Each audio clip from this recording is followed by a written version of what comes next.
Assalamualaikum warahmatullahi wabarakatuh. Ya, selamat siang anak-anak semuanya. Ya, semoga kalian semua dalam keadaan sehat walafiat ya. Jangan lupa kita harus selalu memperhatikan protokol kesehatan, karena di era pandemi ini kita harus selalu menjaga diri, menjaga keluarga dan menjaga lingkungan ya. Pada pembelajaran ini kita masih menggunakan model daring ya, sehingga di sini Bu Wit akan menampilkan video yang berkaitan dengan materi yang selanjutnya. Setelah kemarin kita belajar tentang toleransi, sekarang kita masuk ke KD iman kepada kitab-kitab Allah ya. Di sini kita yang pertama ada KD 3.3, yaitu menganalisis makna iman kepada kitab-kitab Allah ya. Kemudian yang kedua, menyajikan keterkaitan antara beriman kepada kitab suci Allah dengan perilaku sehari-hari ya. Kemudian indikator yang diharapkan. Nah, setelah kita mempelajari materi ini, yang pertama adalah meyakini adanya kitab-kitab suci Allah ya. Kemudian yang kedua, mengimplementasikan perilaku iman kepada kitab-kitab Allah dalam kehidupan sehari-hari ya. Yang ketiga, menjelaskan makna iman kepada kitab-kitab Allah ya. Kemudian yang keempat, menjelaskan kandungan dalil nakli tentang iman kepada kitab-kitab Allah. Yang kelima, menunjukkan perilaku yang mencerminkan iman kepada kitab-kitab Allah ya. Yang kelima, mengidentifikasi hikmah dan manfaat beriman kepada kitab-kitab Allah ya.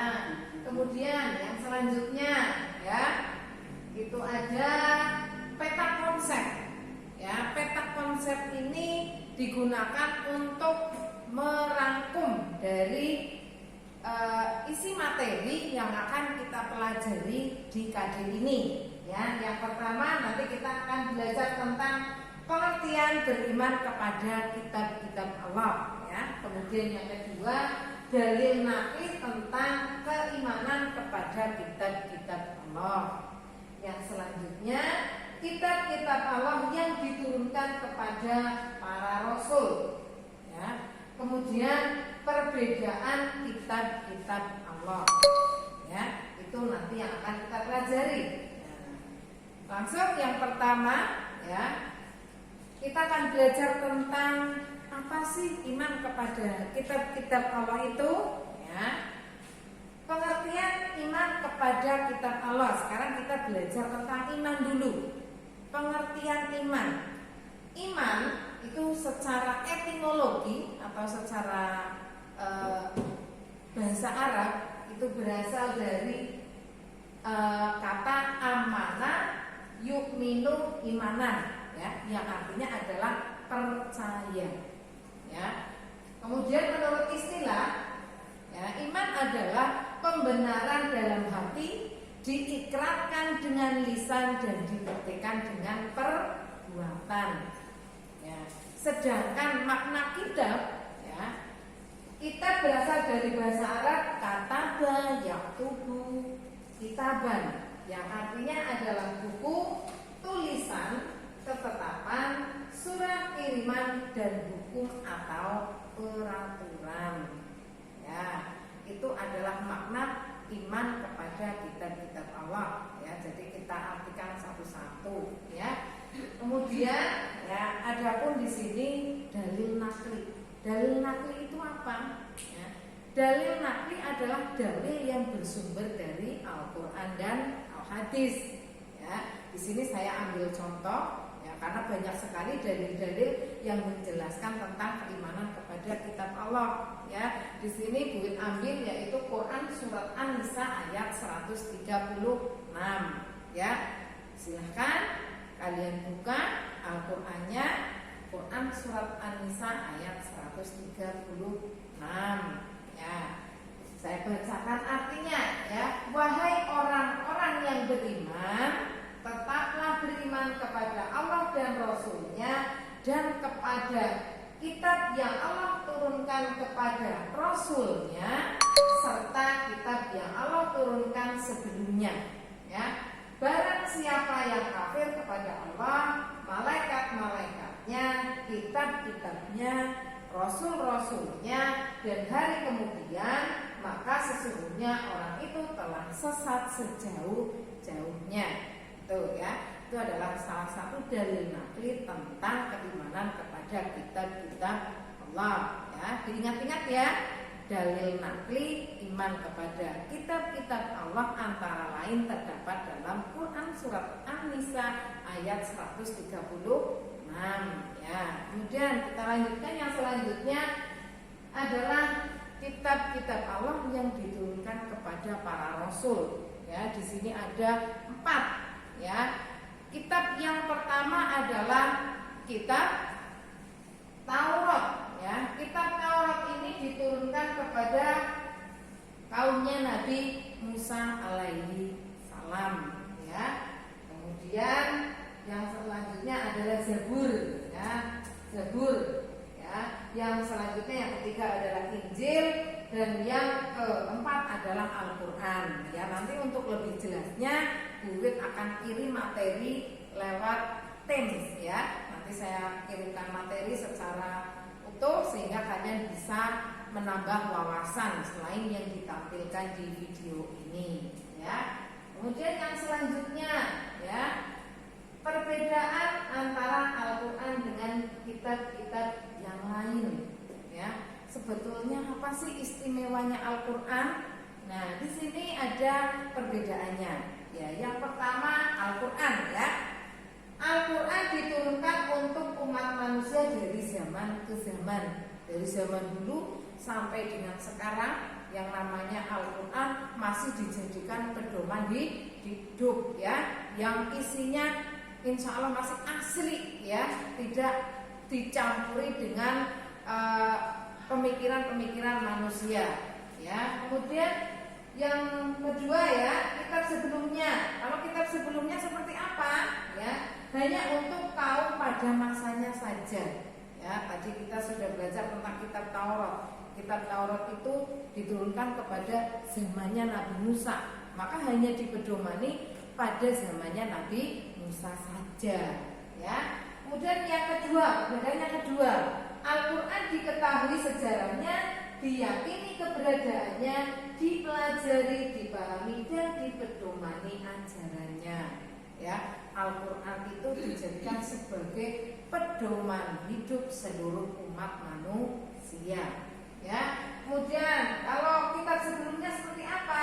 Diketahui sejarahnya dan hanya diyakini keberadaannya saja. Kita yakin, kita percaya kitab selain Al-Qur'an itu ada, tetapi kita tidak diberi kewajiban untuk menjadikannya sebagai pedoman hidup ya. Kemudian yang ketiga, Al-Qur'an itu terjaga keasliannya. Walaupun ya kita tahu sejarah ya, Al-Qur'an itu sudah beberapa kali akan dipalsukan, tetapi alhamdulillah sampai dengan hari ini Al-Qur'an masih terjaga keasliannya. Kenapa? Karena adanya hafiz ya, para penghafal Al-Qur'an, sehingga tidak mungkin Al-Qur'an akan dipalsukan ya. Kemudian yang selanjutnya, apa sih manfaat diturunkannya kitab-kitab Allah ya? Banyak sekali manfaat dari diturunkannya kitab-kitab Allah ya. Antara lain sebagai penuntun dan pedoman dalam kehidupan sehari-hari ya, baik dalam lingkup pribadi, keluarga, lingkungan dan dalam kehidupan berbangsa serta bernegara ya.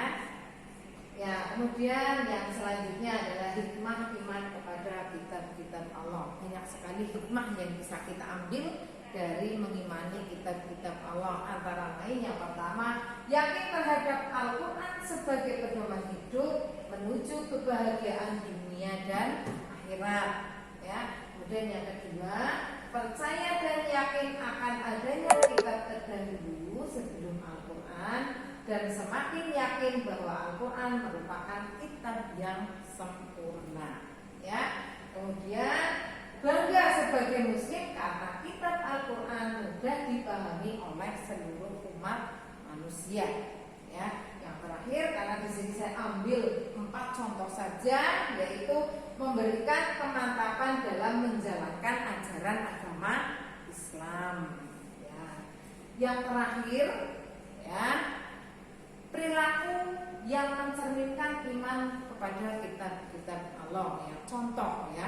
Contoh perilaku bahwa kita itu iman kepada kitab Allah itu seharusnya bagaimana? Ini saya berikan contoh 3, ya, walaupun sebetulnya contohnya itu banyak sekali. Ya. Yang pertama adalah selalu membiasakan diri untuk membaca ayat-ayat suci Al-Quran.